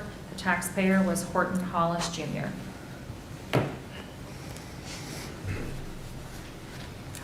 I'm gonna be honest, Mr. Chairman, this was a doozy here. So, Yeah, that's a lot of topo issues on this one. I look at this as a fairness issue, and if they have all the property to the right, the big open fields there based at the same value as what they value the entire property here, I have an issue with that because you don't have the same amount of arable land, which is where the value is in property. You know, you've got hilly trees, it is worth the value of, the lumber value of the land, basically, that is, which is significantly less than the true agricultural arable value of land. If you go to sell this piece of property, you're gonna get discounted for the woods and the steep slopes versus the flat arable land. For discussion, I mean, I'm trying to recall, I mean, we've made adjustments For topo. topo Yeah, numerous yeah. times. Yep. And, We're not talking all And he- we're and he- all making years past. And granted, the one above it doesn't, but that property owner had a right to appeal as well. That's the way I look at it. Or below it, Yeah. either I'm- way. Yeah, I'm talking, main one I'm looking at is this one above it. Yeah. Right there. Yeah. The It's one, got- but you don't know how flat or not that property is, it's just wooded. It may be topoed or not, I don't have them, Well, I think those lines, I would think. I have to go those- back and. Yeah, look. they Those widen guys up. probably got the same Those problem. tight too. lines designate steep from rain. But they didn't go. up Yeah, here. and that's Like that, Yeah, right. but they're definitely opening up. And they're tight on that woods. So- Which one are you talking about again? I have to pull out this map on Yeah, I'm- here I'm and compare looking- it to what's there. I'm looking at this one right here, which is not the property owner, Okay, see, that's what I brought that up. because it's not in the, correct, yeah, it's not in the blue line. The blue, what's outlined in blue is the property owner. What I was talking about was the one above it, we're kind of off to the right, top Yeah. 7002. Okay, And you look at our map that's in our book, and you can see that property has a lot of trees and similar topo. Wow. so, you know, For reference, there's your topographical lines on the map okay. for your neighboring So all properties. this property around here, you know, that does not have trees on it, is any of it farmed? I I tell you, Down to the lower right, all that big area is being farmed. yeah, I tell See, you, I don't know, I can't tell by the picture if it's being farmed or not. I It's tell you, either grass or it's being tilled, one or the other, because there's no trees on it. yeah, I'm Yeah, that's taking, what I'm getting at too, there's no trees on I'm it. taking it, that open area is all farmland. That community down there, it's all. That's what I thought too, you know, it was a farm Yeah, from the parents and all that, so it's farmland. right. Right. It may be grassland, it may be tillable land, it's. Yes. Hey, how would you typically manage for that? Would it be a percentage of the land, like 44% is covered with woods and I too think steep that to was to kind of farm? my 4 question, acres. whether it's to Mr. Helms or Van. I mean, we would look, to me, and correct me if I'm wrong here, we would look at the topo issue acreage. Yes. Yeah, 40 apply- and 44 apply acres. the adjustment to that acreage, kind of to what Mr., we don't need to adjust for the tillable farmland. Right. The flat land. But We- the- We need to make an adjustment if we do for the portion that's got the topo issues, where we're looking at these tight lines. 44 acres of woods. Out of 160. Yeah, that's what I want to get clarified, if you don't mind, Mr. Helms, the approximate acreage with. Brent, I'm- I think it's somewhere, he stated 40-something acres. Probably need- Somewhere between 35 and 40. Do we need to Right. have Mr. Smith come to the podium? Brent, would you like to come up here and speak to it? Yeah. How many acres exactly? No, Mr. Horton. Mr. Horton, Brent can't speak to it since Mr. Horton I was has gonna say, left. yeah, The taxpayer is no longer here. But I think he mentioned right at 40 acres. Right, I thought it was 44. but yeah. That number needs to be clarified. Yeah.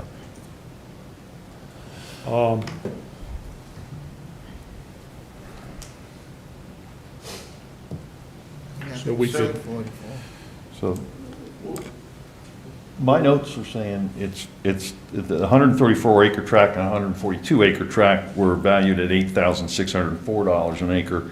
This is currently valued at $7,700 an acre overall. My math is right, or if my notes are right. But no allowance has been made for the 44 acres of steep land that is non-farmable. And the other properties that were used to get comparables, right, are all flat and smooth and Well, they're valued No. at that price. yeah, they're just valued at a flat rate per acre. There were no topo issues. Yeah. but there's no topo issues on the whole acreage part of each one of those comps things. As they said, the big fields to the right there were all valued at 7,000 an acre. I've got 8 per acre, and the Was it county 8? had 7 something per acre on this one, Okay. with no allowance for the topo. You know, And they did not do any allowance on those other properties. either. Right, right. Okay.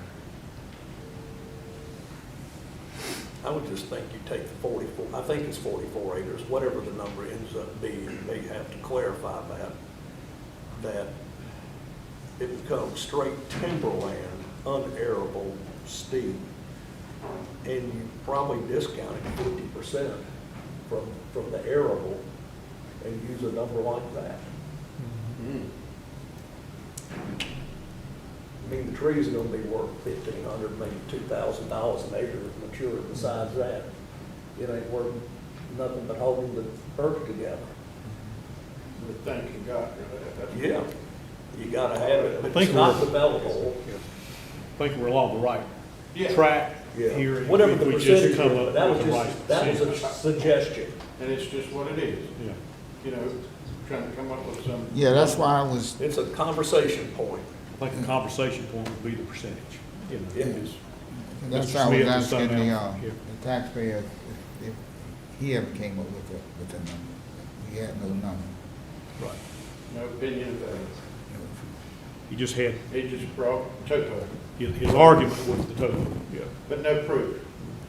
None. They don't have any comparable sales of crappy land, to put it that way. No.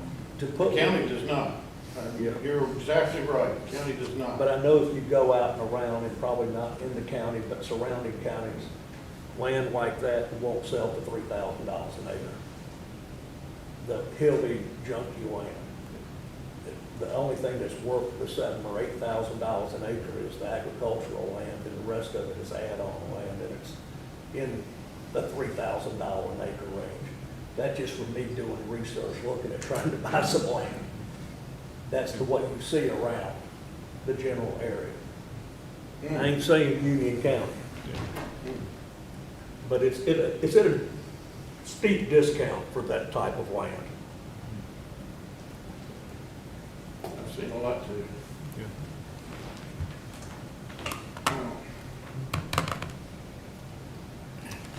Probably fraud. It could be, yeah. I mean, is the percentage, what, Mr. Benson, Mr. O'Keefe, I mean,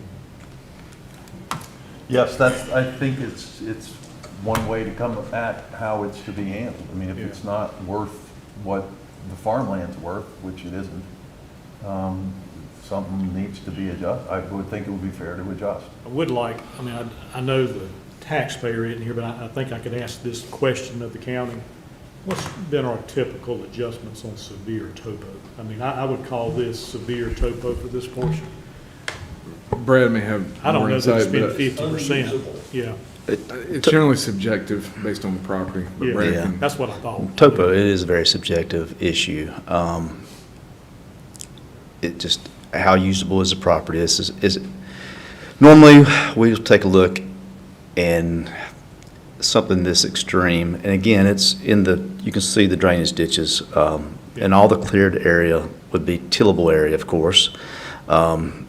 The drainage ditches are the ravines that come up through that have the timber on it. You just have to figure out how much do you think that would affect the marketability of the property, how much that would affect the usability of the entire tract. We always try to say that no property goes below 75% adjustment total, whether it's no perk, whatever, it doesn't matter how many influences are on a piece of property, we try to at least retain 25% of the value on it. Yeah. So we would be within that. Yeah. So this, a little more to our, I just make a motion that we assess the arable land, whatever the actual number is, and y'all need to figure out the actual numbers of the arable land versus the trees, and that the steep slope tree land be valued at 50% of the arable land. so the motion is to make a reduction in value of 50% For the steep slope for the tree land. the area Acreage. that's severely affected by the topography. We feel that's roughly about 40 acres. 40 to 44 acres. Maybe They have need the- to figure it out. Maybe have the county have a Subject to discussion, them to talk to figure Mr. out the Horton, math. yeah, and figure out the math of the acreage. Okay. That's a long-winded motion that I extended there. That is, I have a question when you say 50%. Again, we're still back to what does the county do in that situation and has done in the past to give an idea of how much to really cut? Well, they said they have gone down all the way to 75% reduction in certain cases. Okay. So They have. this is in the range of it. It's arbitrary. This is a arbitrary It is. number. But if you try to look at it to be, I call fair, based on the condition of what the property is and the usability of that portion of the land. I mean, there's no agricultural purposes other than the trees, which do have value. Mr. Helms wanted to make a point. Just to clarify, the 75% would come into play if if it was 1 acre Yeah. and it was a steep bank and it was unbuildable, and we felt like it was completely unbuildable, that's when we'd apply that 75%. I understand. But this is large acreage, Yeah. so we would apply typically a much lesser adjustment. That's kind of what I was wanting to get at. That's what I- That's what I was wanting to get at. But again, that's completely up to the board's pleasure on what they apply and how they apply it. This But isn't over the what, entire acreage, it's over a limited portion of the acreage. yeah, Mr. Chairman, what range would you, arrange? I think that's why Brent Smith brought it to y'all, is he would like for y'all to make that decision. It's very subjective, and we try to be equitable, and I think right now we are equitable with all the surrounding properties. Nothing was given. It's whatever the pleasure of the board would like Yeah. to do. This is kind of It's a arbitrary. It's a fairness decision, what we think is fair or not fair. That's it. So we have that motion before us. Do I have a second? If not, it will die. And y'all get to start over again. Yes. So that motion dies. It doesn't have to be, What, it doesn't have to be rescinded, correct? no, It it dies. just goes dies. goes Okay, So away. we're gonna start over. What numbers was interesting to you? And I say that because it looked like you had something, so I was trying to help get out what seemed like was in. Me or Mark? Mark. Mr. Ashray? Yeah, if we're gonna use this topo thing, that y'all are really wanting to, be fair, as you put it, I just wonder if 10% or 20%, but then again, I don't know what's fair. How's that?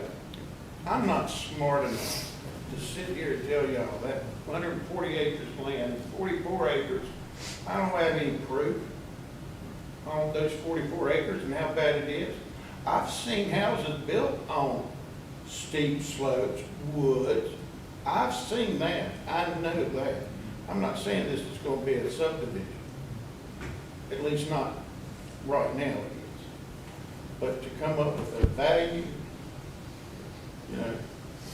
I'm not real smart. I'll just say it again, that portion of the land is worth what the trees on it are. And I do not know the condition of the trees. They could be 10 years old, they could be 50 years old. But the most, if this was at top dollar timber, you're probably not gonna get $2,500 an acre out of it at top. I'll just tell you what was, this is just what I was thinking when I was hearing, what I was looking at, when I was Right. looking at these tight topo lines. I felt like an adjustment needed to be made, and I was kind of in that 25 to 35% range. And, That's- yeah, And that, I have no, I just felt like an adjustment needed to be made, and it's, If you said It's arbitrary. 35%, I'd go with you. yeah, yeah. So, I mean, that was just, that's where my mind was. okay. Well, then, because that's kind of what I was thinking. That's what I wanted to hear, because, so, Mr. Chairman, what I will do with that information is I will make a motion that the area of the property, the topography or topo, be assessed 35% of the value of the The discount. discount of the So property. I have a motion from Mr. Benson to make an adjustment on the affected topo area that we assume to be approximately 40 acres to 44 acres, Right, to be adjusted by 35%. 35% Okay. discount. So I have that motion. I'll second. Have a second. Any further discussion? All those in favor say aye. Aye. Opposed, like sign. So the motion is carried. With that, I would maybe ask the county to maybe speak to Mr. Horton to kind of make sure we're on the right. Y'all have got a way to estimate that acreage and Aerial. make sure we're kind of in agreement with the taxpayer and apply that adjustment. Okay.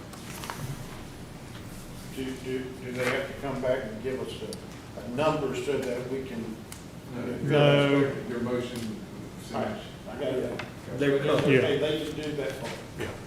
You should be able to operate now.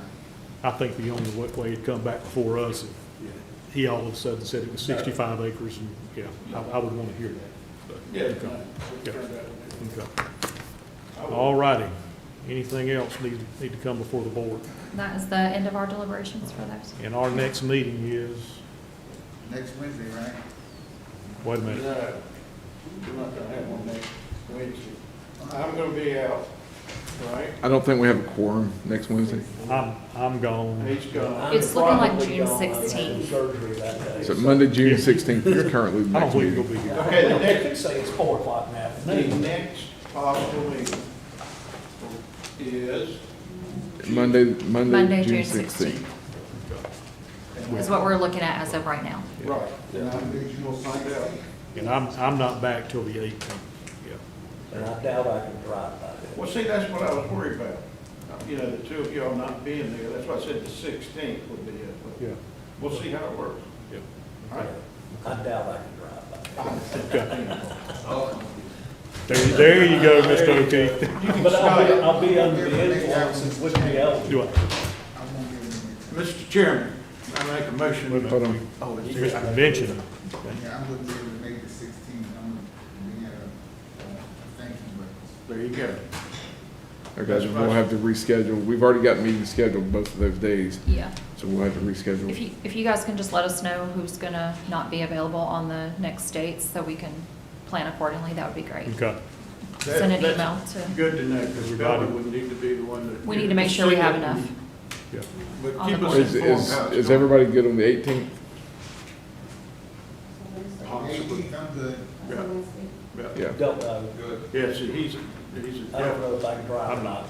I'm back. You're coming back on the 18th. Yeah, we'll fly him back. Mark, can you be here on the, That's what I told her, I'll check when, you okay, know, closer towards time. okay. I just don't. Well, we have to schedule with the taxpayers that we'll need to know something relatively soon, Okay. because we have to give them a schedule, advance notice on the schedule. That's gonna be a lot of rescheduling. Because two of Yes, them, sir. the 11th and 16th, both have hearings scheduled, Okay. and so we're gonna have to reschedule those. Yeah, I let her know last, earlier when I found out. You know what I'm saying? I'll let y'all know that, Yeah. this meeting's not good. And I'm sorry that she usually sends the email, and then when I get it, I respond back. That one, I can't say I'm gonna be at every one y'all's schedule, so. I'll be sending you an email. All right, that'd be great. So with that, do I have a motion to adjourn? Make a motion, we adjourn. Have a second? Second. All those in favor? Opposed, like sign, we are adjourned. Good job. Good job, Mr. Chairman. Good work. I know, I just hope you can. You know what I mean?